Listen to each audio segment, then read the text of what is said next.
Mga sospek sa pagpaslang ng isang pulis at anak nito, inaasahang kakasuhan ngayong araw. Para sa buong detalye ng balitang yan, ire-report sa atin ni Allen Ibanez live mula sa Camp Crame. Allen.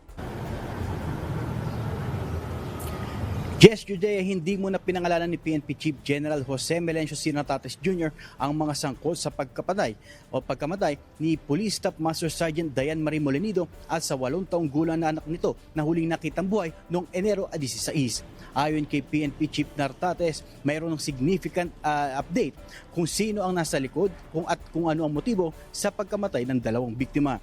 Bagamat hindi pinangalanan ang mga sangkot, inaasahan na makakasuhan ng mga ito ngayong araw. Kasunod nito, patuloy ang ginagawang hakbang ng PNP para maresolba ang naturang kaso. Sa ngayon, 4 na suspect na ang nasa kustudiya ng otoridad, kabilang narito ang mag-asawang car agent na nakatransaksyon ng biktima, kanilang nagpakilalang helper at ang dating mister ni Molenido na isa ring pulis. Giit ni Nartates, inaalam pa ng pulisya kung sino sa 4 ang irerekomend ng kasuhan ng piskalya. Matatandaan na huling nakitang magkasamang buhay ang mag-ina na si Molenido at 8 taong gulang nitong Enero 16, kung saan patungo ito sa kanilang sa isang car sales agent na inaanak ni Molenido.